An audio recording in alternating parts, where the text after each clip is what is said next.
Can beauty come out of ashes? Stick around to find out this week's Potluck.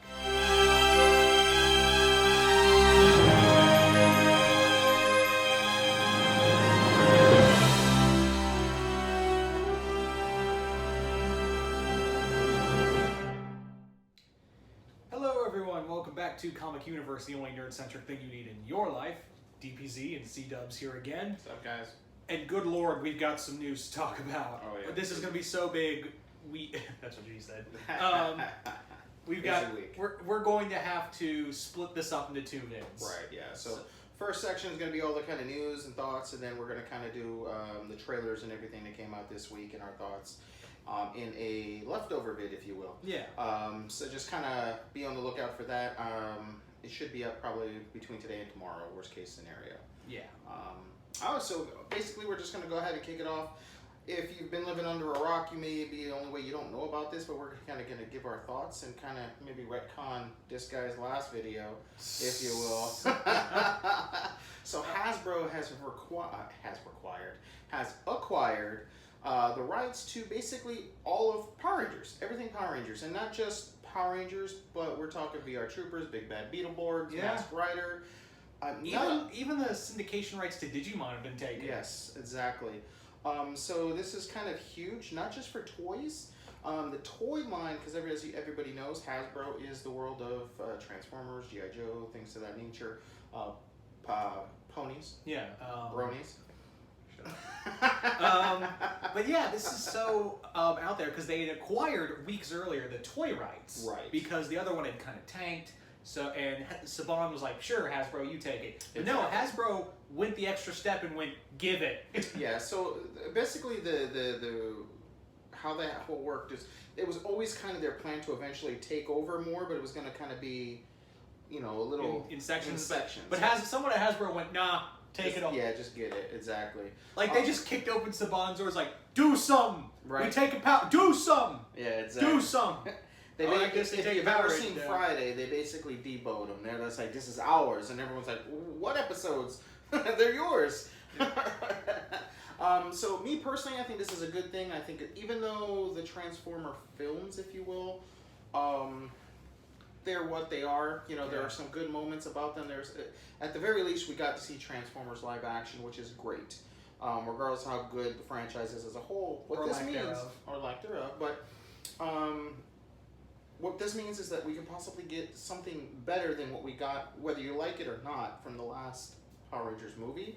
What this means is we could get different types of shows. Maybe they won't follow the same tropes, if you will. Yeah. You know, bad guy of the day, don't turn into Power Rangers till halfway through the episode. He grows, they kill. Maybe we could get something closer into the realm of like Shattered Grid and what Boom Studios is doing. We may get something a little older and mature. You never know.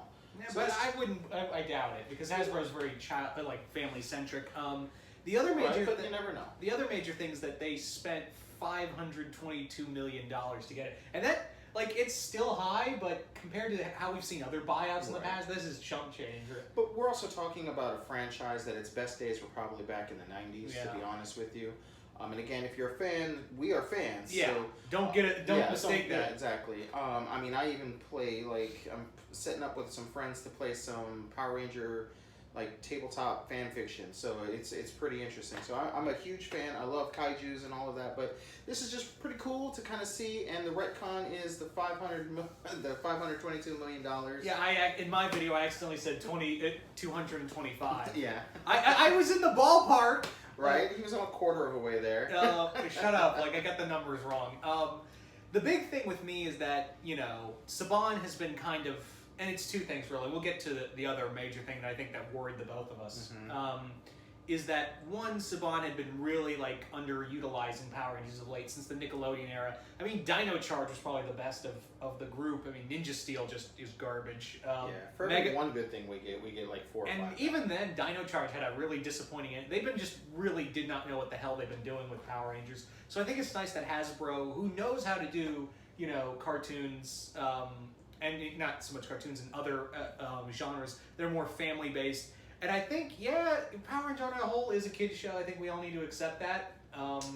It is, but it doesn't have to be. It doesn't have to be, but I think with Hasbro that's the case.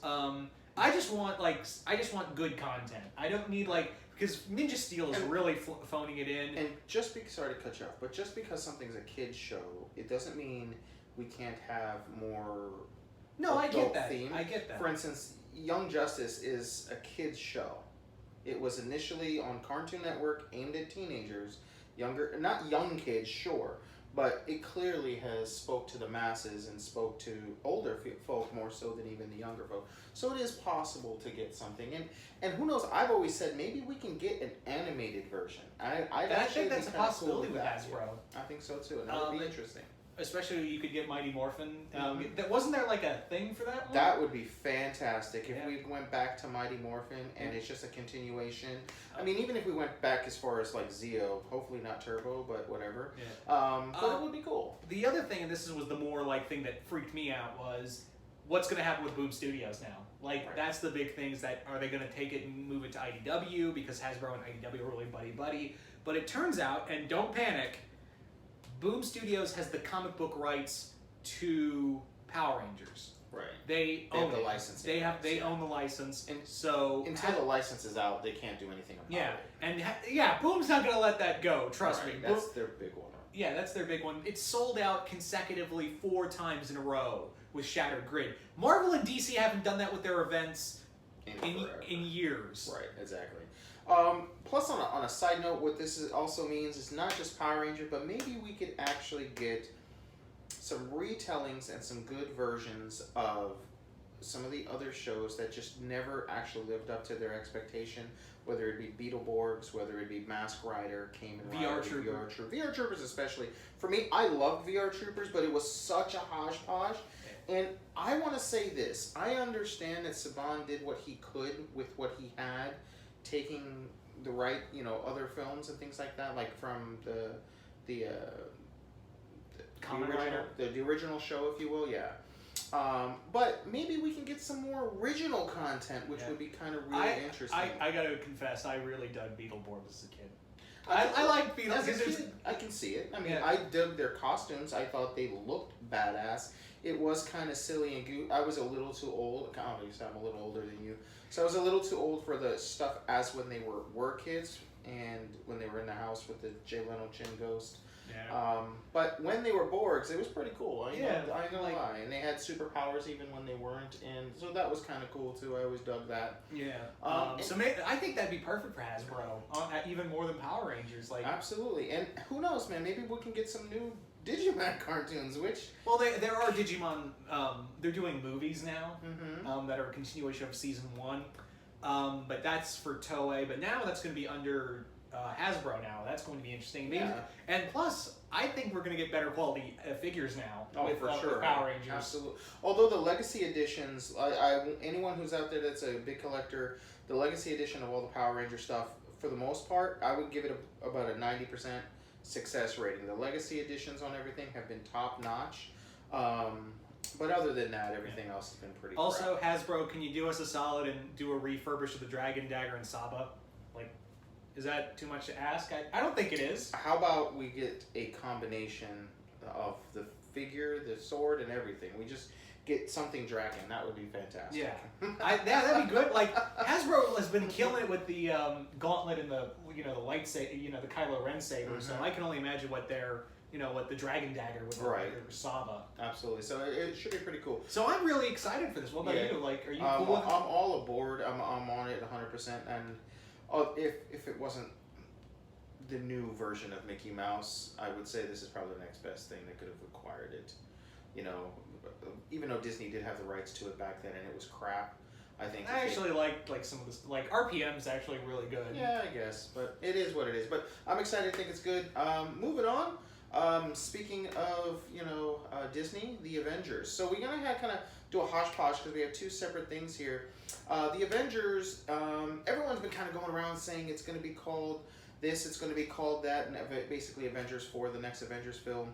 But Feige has kind of gone on and said, look, that's not the case here. So Endgame has been kind of the forefront, and Avengers Forever. Those are the 2 big ones that everyone's saying it's going to be called. Now, Feige has been known to swerve us, so it could still end up being Avengers Endgame. And he's usually straight-laced. Right, and Doctor Strange did say in the movie, it's now Endgame. So it is possible. And Avengers Forever, I'm not feeling Avengers Forever myself. The association to Batman Forever, I wouldn't want any part of that. And I myself do kind of like Batman Forever when I was a kid, so I'm not going to bash on that. But Feige also has come out and said, well, listen, guys, neither one of those is right. You're just going to have to wait and see. Yeah. Now, it is also to note that Zoe Saldana, the actress who played Gamora, said that I did my stuff for Infinity War, now if you want to do Infinity Gauntlet, and people said, oh, it's probably Infinity Gauntlet. Yeah. But, however, that may be just the working title for the movie. Correct. That, sometimes, vast majority of films, they go by the working titles when they're filming, so it could easily just change that. So we don't know, but I guarantee you we're going to find out soon. Yeah, I would think so. Next few weeks, next month tops, we're going to find out. Yeah, it's definitely possible. Personally, if I had to choose between Gauntlet Forever and Endgame, I would go Gauntlet. That would be my choice. Followed by Endgame, and I would not use Forever for anything. Endgame kind of just brings it all kind of full circle, because again, it was mentioned in the movie, and it does seem that the stakes are a little higher, so I would go with that one. How about you? Yeah. Out of those, I would say, Endgame probably, but yeah.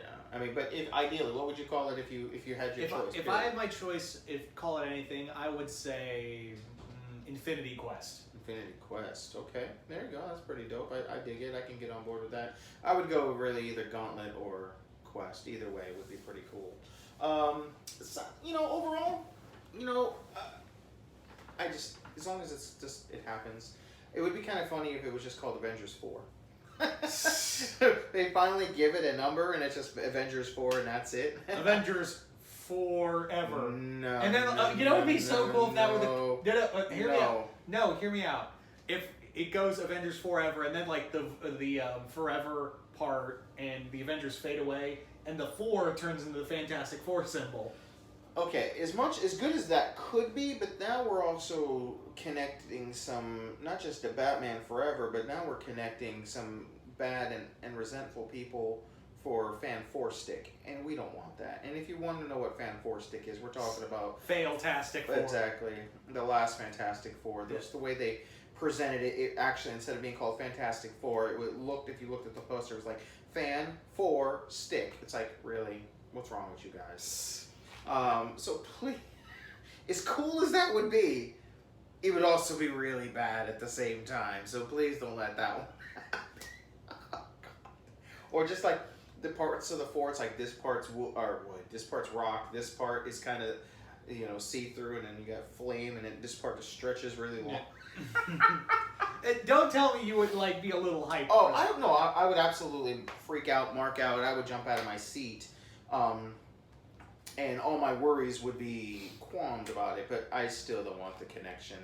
I don't need anybody thinking that movie's a part of the MCU, and I think nobody wants that, to be honest with you. So, you want to move on to the next thing? Yeah, feel free to jump on to the next one.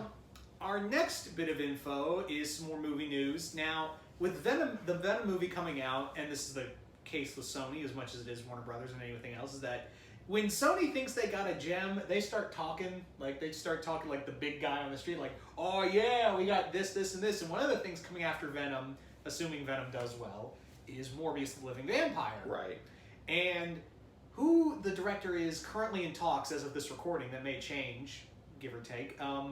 The person they are talking to direct this film is Anton Fuqua, who most of you guys would know best for Training Day, as well as he did the Magnificent Seven remake. He's done The Equalizer and its sequel. I love this. I love his movies. Yeah, he's pretty dope. He's pretty awesome. So yeah, he's in talks basically to bring us Morbius the Living Vampire. It's not confirmed, but he's in talks with the studio to bring it to us. If he's doing it, I'm behind it, but I still have to start questioning. It's like, just because you have the rights to this character really that's another character that in a lot of ways relies heavily on Spider-Man, especially in the beginning. sure, you can maybe pick a tale, and you know, he's done some team up work and things like that. He's been a part of, you know, darker superhero like teams. the Night Stalkers. Yeah, things like that. And so he is someone you can tell some stories with, but I think if we're talking origin and trying to introduce, it's best to have Spider-Man some way involved. And I know this is a really hard thing to do now that we have MCU involved. But I think it's still best, man, if the two studios just keep working together. I think everyone profits more. I think it keeps us happy. And I think Sony really needs that, because in all honesty, the only thing that's been working for Sony for a few years now, okay, in terms of profit, has been the PlayStation. Okay, PlayStation 4 is the only avenue where they're succeeding continuously a profit margin. Even a lot of their movies have not been doing it. Even if they make tons of money, they've still spent tons more on advertising and making the film, that they're not breaking an collective win, if you will. They're not making a profit off the top. So Sony kind of needs that, and I think it's just best for them to work with them myself. But Morbius, I think it's cool. I dig the character. Yeah, he's cool. I think is it going to be Denzel Washington? Is I guess my next question. Is Denzel going to be Morbius?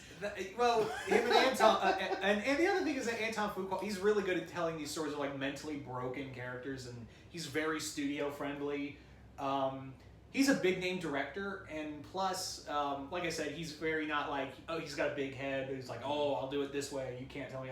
He's more like, no, I work with the studio, and he usually gets the films on time. So honestly, I think he's a good match, especially for Morbius. And I really wanted Fuqua to direct Han Solo when that was getting in talks. I was like, I didn't want the Lord and Miller. Even though I like them, I thought Fuqua would be like better suited to play to direct that character, because it's just kind of his wheelhouse. Who knows? We may get, you know, there's always sequels. And I honestly think if we get a Vader movie, get Fuqua. Or what about Boba? Because that's for sure. We're definitely getting a Fett movie, so that could work too. So yeah. So I guess with the Morbius Living Vampire, my question is it going to be more focused on horror? Is it going to be action horror? Is it just going to be a sad tale of literally a monster? There's so many directions that you can kind of go. And who do you have as the villain? I mean, that's where I start to lean, where I think maybe the story, and I think this would be kind of cool, that maybe this is a movie that doesn't necessarily need a villain in per se, like traditionally. He's his own monster. Yeah. He could be, or man could be his own. Like when the city could find out he exists and there's a witch hunt. But I just think that maybe him dealing with it could be an interesting take. You know, you don't necessarily always have to have this guy you have to face, and especially in superhero movies. And recently, you know, they want to kind of start taking different takes. Yeah. So I mean, this could. I think that could be like do the horror element. Like instead of he is his own villain, and everyone like you could have it like, is he real? Is he not? Right. You know? I mean, depending on how they work it, is it going to be done through, you know, let's say how they did it like in the animated Spider-Man of the '90s, where, you know, it was all a medical experiment that kind of did this to him. Well, yeah, that was kind of in the comics. No, I know, but it was just the first thing that popped in my head. Or are they really going to kind of make him a little closer to more traditional vampire, where maybe he found a vampire and was doing tests on him, and now the vampires just in general are his villain. Yeah. You know, so or is he gonna be the hero and just trying to clean the city up of real vampires? I mean, there's so many different things that they could do. Which would you go with? I would like to see two things. I would like maybe the idea of him, if they're going to do like try to make him a hero, if he's kind of going the route of Blade and just trying to stop this coven of vampires, that'd be kind of cool. Or the whole, he is his own monster trying to deal with the torment himself. He screwed himself up. He seemed to be looked at as the hero and the villain all at the same time. I think that would be kind of really interesting. I think it would be cool if like you can have vampires in here, but they're not the main focus. They're just some vampires in here, like, because I would have it that he's still like alive. Well, he's the living vampire. Yeah, the living vampire. And the vampire's like, you're a freak of nature. You know? Right. No, that's what I'm saying. Like, let's say he's working on like a longevity serum of some sort. Yeah, that's what he's doing, and he finds the vampires exist and they are immortal, so he captures one somehow, and takes their blood. Yeah, he's doing their experiments, and he thinks he's perfected it. And we have this whole Jekyll and Hyde. You know what I'm saying? Dr. Jekyll and Mr. Hyde. Don't know why my brain tried to connect those, but maybe he did these experiments on them, and now he's testing them, and it turns him literally into a vampire 24/7. But he's the living vampire. He's dealing with the pains and of being a vampire and things of that nature. So it could be kind of interesting. Yeah. Myself, I'm all in. I'm more excited about that film than I am Venom. Let's put it that way. I would rather see a Morbius film. Well, sticking with the horror element, we're actually going to kind of on our board here. We're going to kind of skip up a little bit. Blumhouse Spawn movie. Okay. Yeah, that thing that's been in talk. Like every time McFarlane talks about it, I'm like, sure. Right, but I think this has been the farthest we've gotten in terms of traction and him wanting to do it. And Blumhouse is a big time player in the horror industry. They've stepped their game up thanks to the Insidious franchise and whatnot. But Blumhouse is top notch, even though their last film, the Truth or Dare, whatever was. Oh, that was garbage. Okay, but when we're talking about horror movies, you're going to get some misses every once in a while. A few misses. Yeah, they're pretty cheesy sometimes, and sometimes they just speak to a certain audience. So maybe just the 15 to 17-year-olds, maybe they like that film, but it just wasn't for someone like ourselves. But Blumhouse is working with Todd McFarlane to bring us the Spawn movie, which most of us already knew. But this week there's been heavy talks about Jamie Foxx being, or basically is the request, they want him to play Al Simmons, basically Spawn. My thoughts initially, he's a fantastic actor. He knows how to bulk up pretty well, so I can see him do it. Will he do it? That's a whole nother thing. I don't know, and the other thing is that McFarlane has stated multiple times, but again, McFarlane just says a lot of things out of his ass. He said that the movie would focus more on Sam and Twitch, the two detectives, and Spawn was going to be like the shark in Jaws, and you weren't going to see a lot of him. And I'm like, if that's the case, then why get a known actor at all? Understand. Yeah, Spawn's it's still kind of a name. It wasn't as big as it was in the '90s, but people know Spawn, and you keep saying that no, Spawn. Even though it's a Spawn movie, Spawn's not the main focus. And so in that case, why even get an actor, a big name actor a household name even to get to do it? Well, the only reason I could see getting a star like that is the name recognition that's going to make more people come and see it. Of course, obviously, if you don't know, Al Simmons is an African American, so they have to keep it African American. They can't. I hate using the word whitewash or anything. They can't go something. Unless they went Jim Downing. Well, but even let's face it, Al's the more popular. Yeah, not just that, just to reintroduce the character, or essentially reintroduce the character to pop culture in the terms of movies. If that character does exist and that character is fine in his own right, but they cannot just reintroduce Spawn and now have it all of a sudden a white guy, because the people who don't know are just going to butcher that movie. My other concern for this film, though, it's something, even though he's doing fine now, Silent Bob, what's his name? Kevin Smith. He's heavily tied to the film as well, doing a lot of the writing for it, apparently. And with his recent heart attack, I wonder is he done with the film?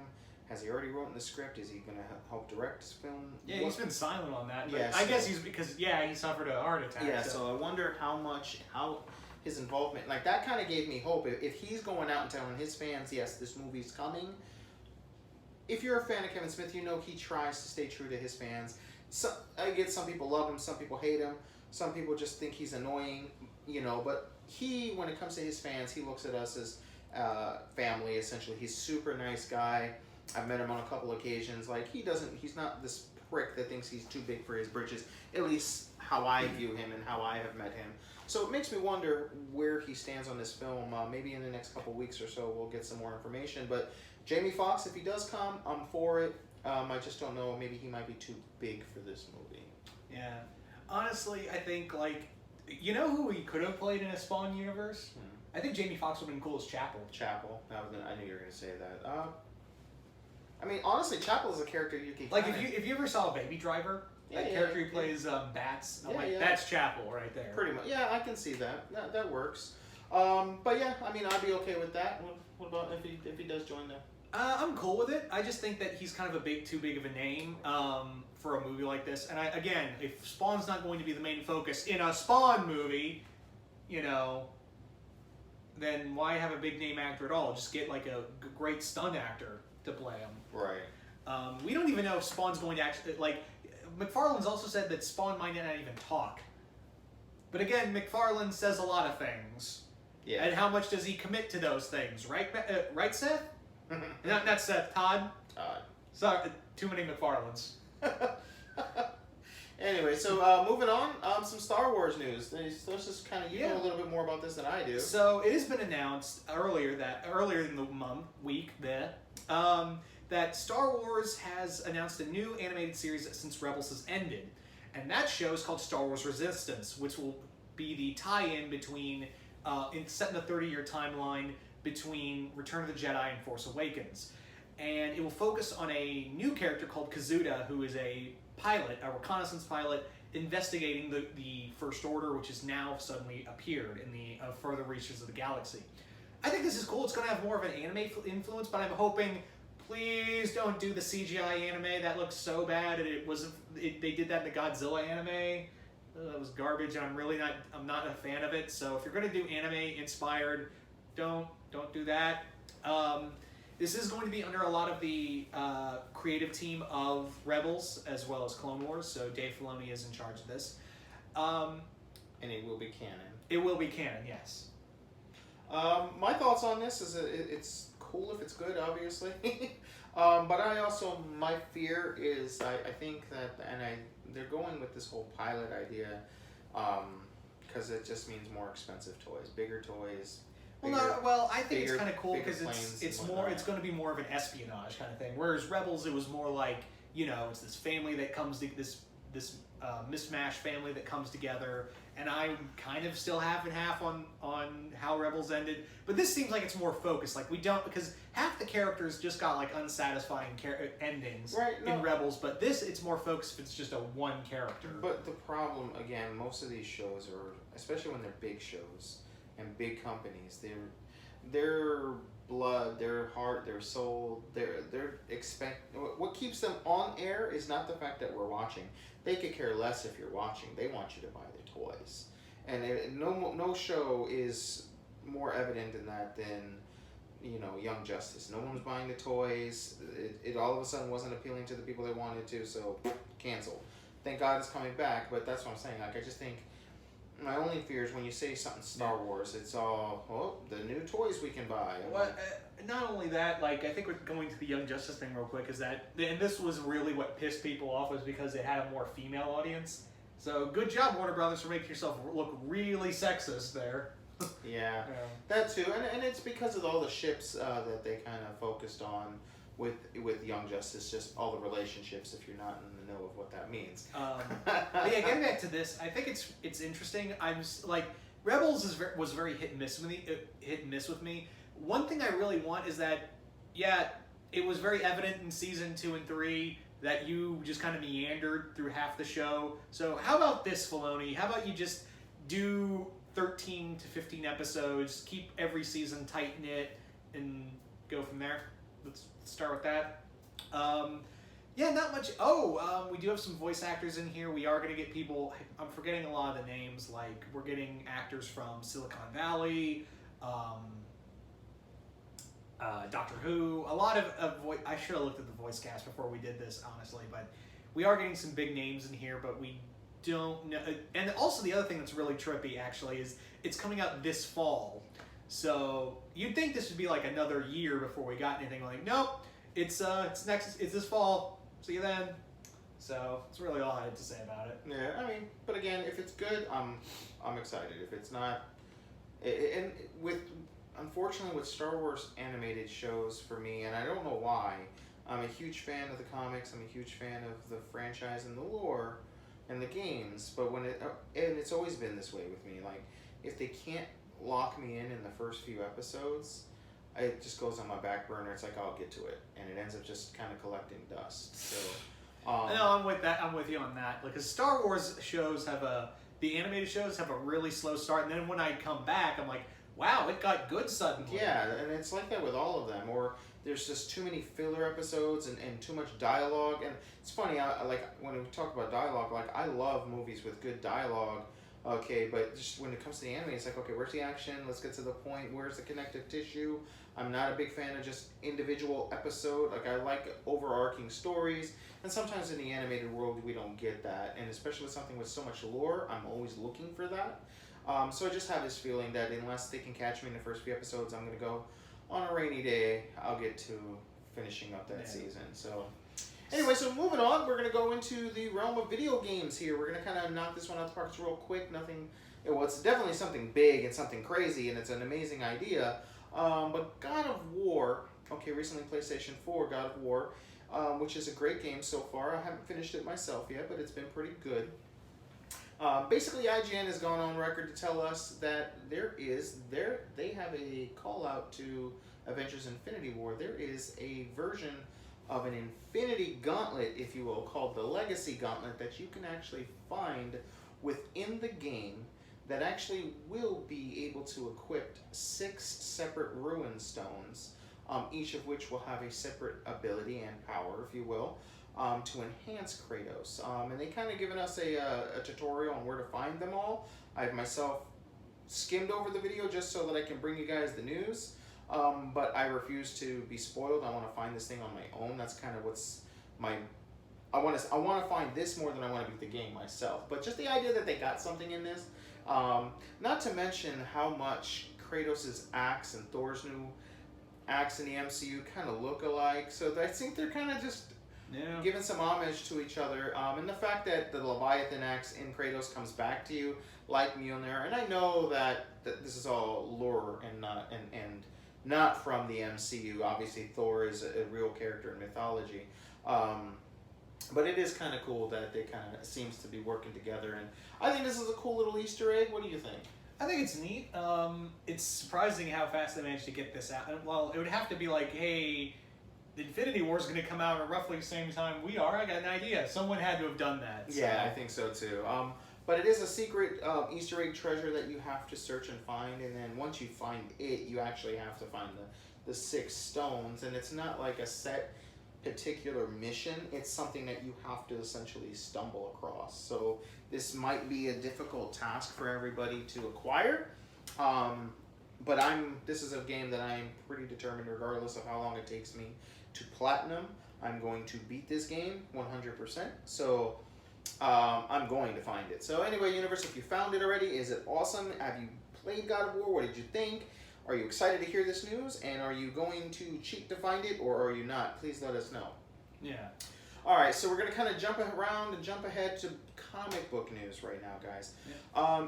This one really annoys the hell out of me. Personally, really, really, really does. Okay. Doomsday Clock. Super excited. Since Rebirth, okay, DC has been hitting home run. Even on their worst story, any run that has been canceled within Rebirth has still been probably to some degree better than most comic books out there. Let's just be real. Yeah. Okay, they've been on point. They've hit us with the 3 Jokers. They've hit us with the mystery of, who's behind everything. Yeah, what's Dr. Manhattan's endgame? Right. They have built this up, and we're on. We're like, okay, we're in. You want to bring these guys into the DC universe? Okay, make it happen. And it's been pretty good so far. It hasn't been bad by any stretch of the matter. I was like, we must have, if you don't have Rorschach, he was kind of worried on getting Rorschach. But we got Rorschach. Well, it wasn't that I was worried that we weren't. It was more like I didn't want to ruin the original story. Yeah. Right? Yeah. I didn't want to ruin, like, I'm cool, and I like the story of the new Rorschach. Right. I just didn't want them to, like, undercut the story of having, like, oh, hey, he's back, like they did with Comedian. Right. Which I'm still like, really? Did we have to? Right. But the thing is that, for those who are not in the know, for a while they had said that, it was going to be bi-monthly. Right. But now... Well, initially it was monthly. Yeah. Then it went to bi-monthly. And now it's issues 4 and 5 are going to be postponed a full month. From 5 and 6. Yeah, 5 and 6 are postponed. I thought it was no, you're right. It is 5 and 6. 4, yeah. Yeah, 5 and 6 have been postponed from their original dates. And keep in mind, we are still. This is a 12-issue arc. You know. By the time, honestly, I have a feeling that by the time we're done with this, at the rate they're going, it's going to be like 2020. Like January 1st, 2020, get the last issue with all the pushbacks. It's like, what's going on? Like, does Gary Frank just not do well on under pressure? And now this is a big, and they have a lot invested in this, so I understand. And it simply could be one little thing that maybe he wants to do, and the studio's like, okay, we're not cool with that, so now he has to change everything. That's the other thing is that Johns lately has been very, like, he's delayed a lot of his events. Like Forever Evil, and then, a few other things. Every event DC's done has been delayed, like, you know. And I'm okay with delays if it turns out better quality, because I'm definitely... I prefer quality over quantity, so I'm okay with it if it delivers. But my problem with it is that you keep making us wait, and I honestly, when I read it, I was like, oh yeah, the Doomsday Clock is a thing. Even though I'm excited and I'm collecting them, I didn't even remember that this was supposed to be out. And so like that's what made all the alarms ring in my head. I was like, okay, well this may not turn out to be something that's good. Like, people are going to forget about it, and it may find itself towards the bottom. Like, I don't think as many people are going to be excited as this comes across. So, we'll see, you know. Yeah. So, moving, I guess we'll stick a little more with comic book news. Right. So, this, Avengers #1 by Jason Aaron and Ed McGuinness, came out this week. Yeah. Of course came out this year. Get your shit together, DBZ. Right. And it's a neat issue. It's really cool. This feels like a really cool Avengers story, you know, with the Celestials and all that. And I dig the team. And we're dealing with the original, if you will, what they're calling, you know, Avengers BC or Avengers 1 million, if you want to call, of the original, like Odin and the first Black Panther and the first Iron Fist all teaming up in the prehistoric age, if you will. The first wearer of the Eye of Agamotto. Yeah. But there's a little really interesting thing within this comic book. There's a phrase mentioned by Odin that I'm going to let DPZ here in a minute say, but it literally retcons probably, 30 plus years, maybe more, of where we know to be that Apocalypse was the first mutant. Okay, and feel free to drop the line here. So he says, you know, gods and mutants, monsters and cavemen with the power of the stars. And I'm like, well, mutants didn't appear until Apocalypse, right, really. Which is the ancient Egypt, if you will. Yeah. We're sitting here talking about pretty much prehistoric age for the most part, and so mutants have been around even longer. It seems by that quote. Now, this could just be something that's a flyby. You know, they may never mention it again. Yeah. But if you're an X-Men fan, and especially over the past few years, how the X-Men have kind of been placed on the back burner because the whole Fox, you know, deal, and as well as the Fantastic Four, and then them trying to push the Inhumans down our throat, and us rebelling against them, and all of this. This is just another one of those. Wait, what? You're telling me mutants have been around even longer? And this isn't the worst thing, honestly. Oh, it's not. But you know, if you're a fan of the X-Men, this makes you just go, well, does this diminish how important Apocalypse is? Will it affect Apocalypse in any way? Is this something that's going to turn into a bigger thing? I myself, huge X-Men fan.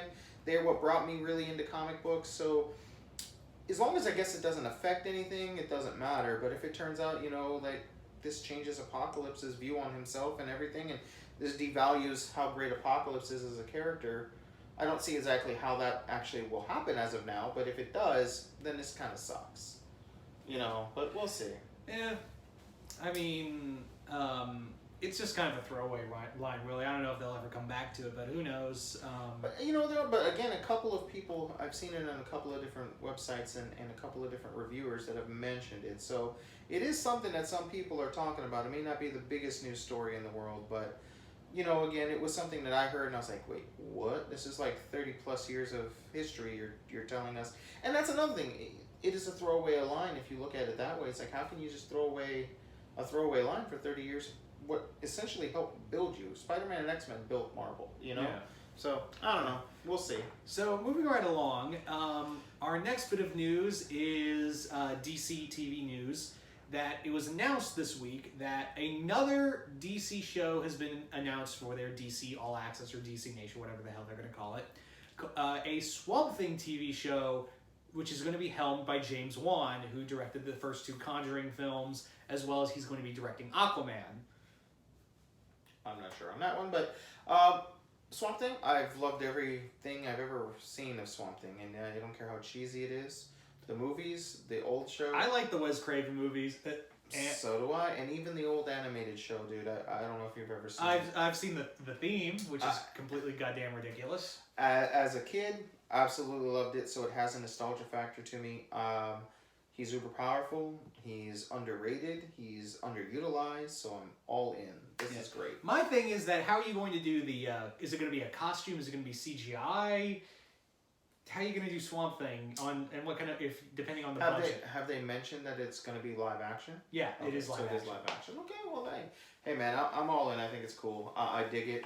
The whole concept of their streaming service, I'm actually okay with. I hate having to buy all new subscriptions, but if they're going to give me the content, then I'm in. You know, as long as if they throw all the CW shows on there, if they throw, you know, all their old stuff, no matter how bad it was, if all those old Swamp Thing shows are on there too, then this is something that I grew up watching, you know. Or what if, you know, this could be the way to reintroduce people to the Batman the Animated Series. So I mean, I'm cool. And we are getting a Harley Quinn animated series, an adult themed, right? And of course, we're the continuation of Young Justice, which we keep mentioning. Can you tell that we're excited?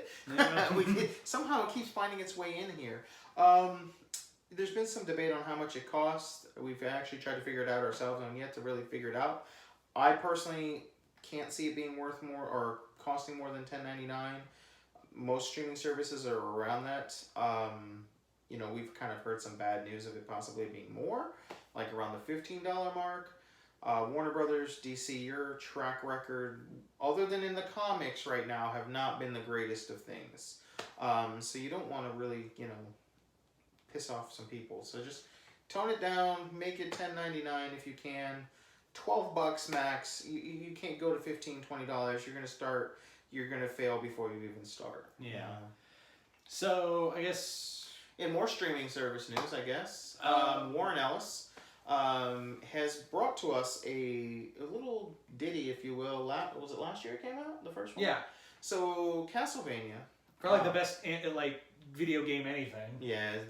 You know what? That's true. That might be the best video. I don't want to call it a movie, but it probably is. So he brought to us a little anime mini-series, if you will.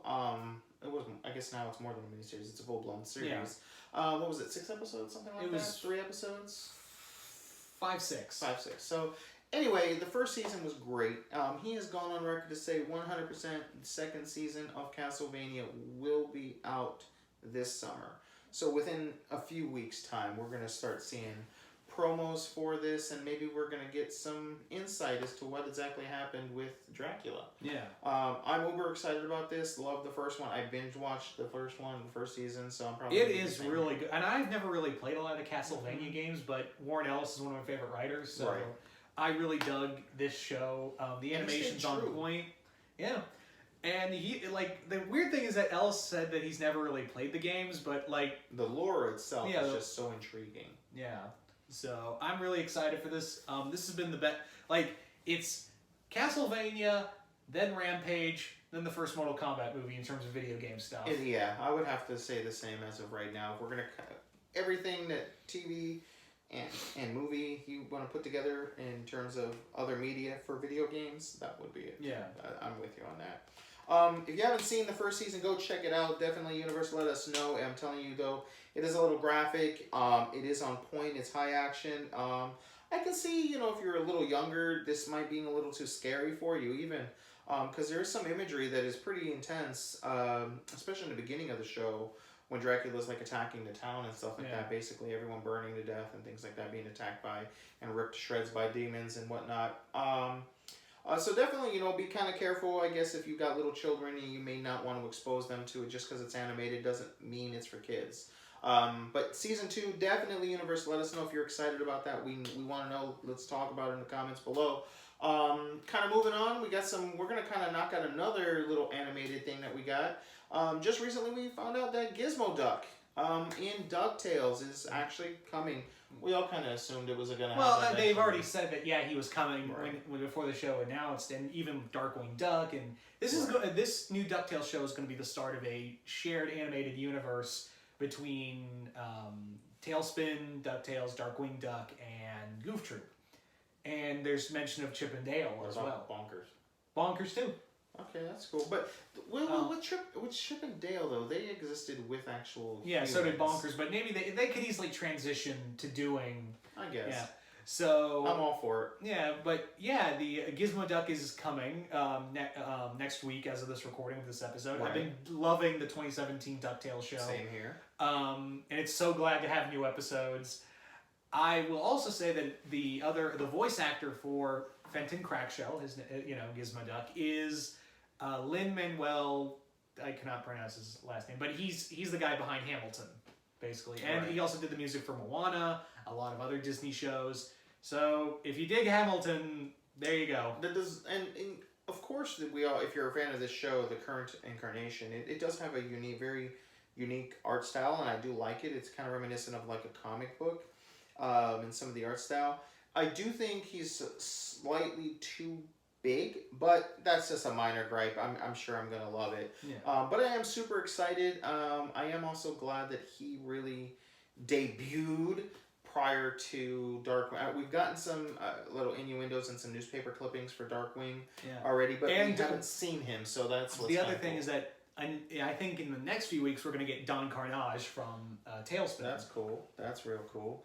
So yeah, guys, are you a fan of the show? Have you seen it? Are you excited that we're getting Gizmo Duck? Let's hope he says blatherskites to kind of put on this. Well, it's kind of funny because the guy, what's his name? Scrooge's inventor.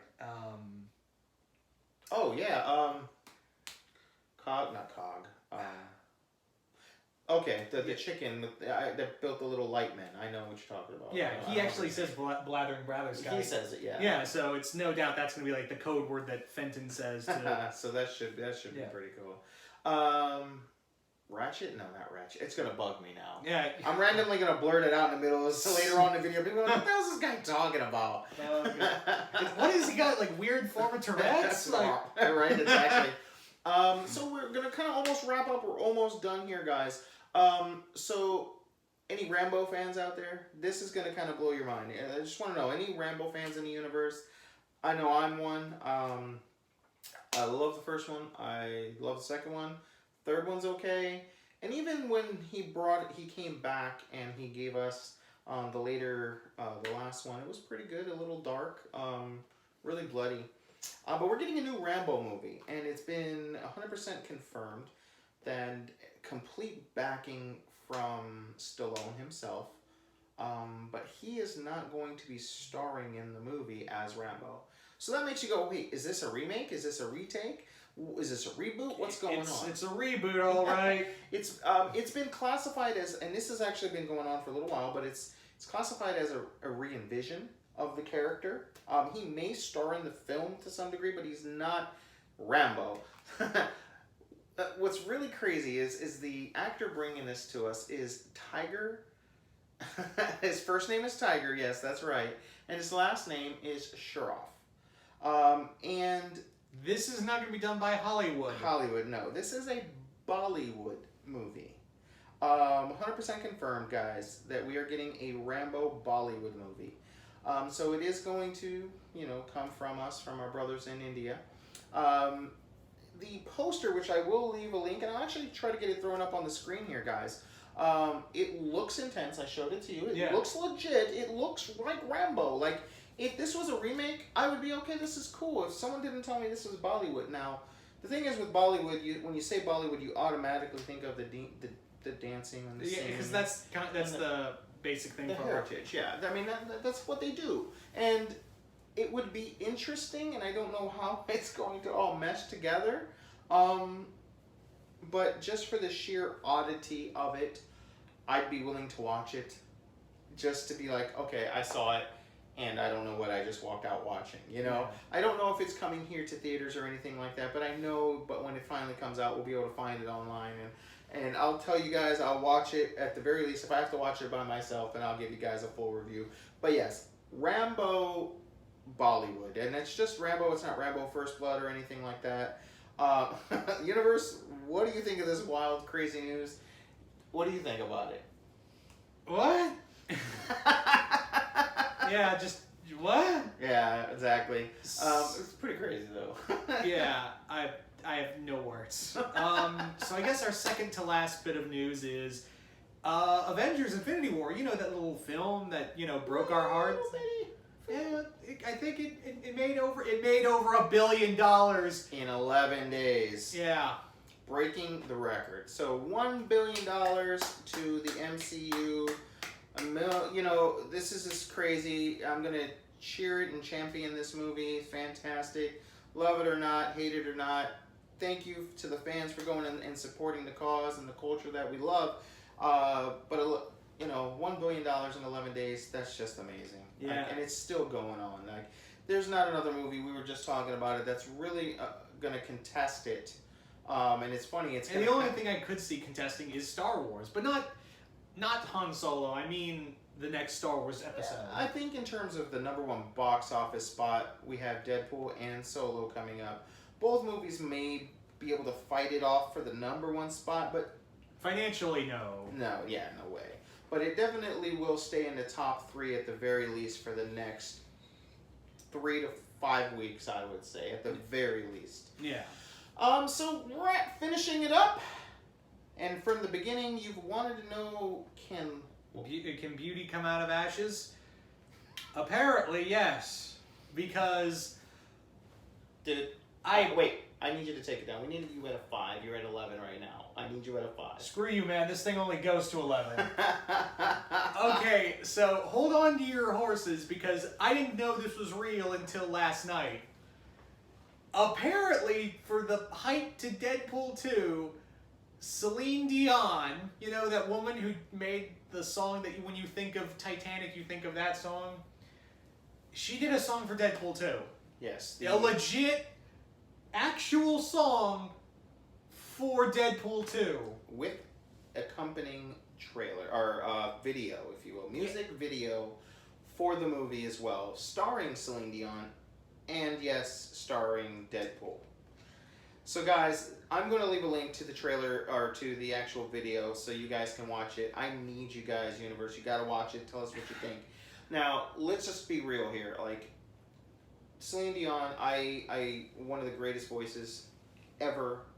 Whether she's your genre or not, she's one of the greatest voices of all time. She's one of the highest grossing musicians of all time. She's been in the game longer than most people have been alive, that are her combatants, if you will. They're the people that her peers, that's the word I'm looking for. She's been singing professionally since she's 12 years old, French-Canadian, and it's just a great story to see where she comes from. I saw a documentary on her many years ago, but yeah, I mean, it's just the trials and tribulations she has faced. She's coming into the nerd culture and bringing us this video, and is this even a thing? And she's an amazing sport about it, because there's this little banter between them in this video, guys, that is just hysterical. Yeah. And just to kind of set the tone, she's singing full-blown, like if this was legit, 100% a romantic movie. Yeah. And we have Deadpool dancing around in high heel stilettos. All around her. And she's just rolling with it. And even at the end of the movie, Ryan Reynolds is like, we need to do it again. Why? That was too good. Yeah, he's like, it's just too amazing. And again, that's where I said, you need to knock it down to like a 5 or a 6. You're at an 11. And she looks at him and she's like, this thing only goes to 11. So screw you, Spider-Man. So screw you, Spider-Man. Yeah, so. God, I should have hired NSYNC. Yeah. Which now, I hope if we ever get a Deadpool 3, I want like the Backstreet Boys to do the music video. Right. That's the only thing you can top with it. Because like, it still boggles my mind. And it's actually a good song. Yeah. I'm not even a fan of Celine Dion, and I'm like, there's effort in here. Yeah, like real talk. You recognize when music is good, whether it's your genre or not. And this is good. This is a good song.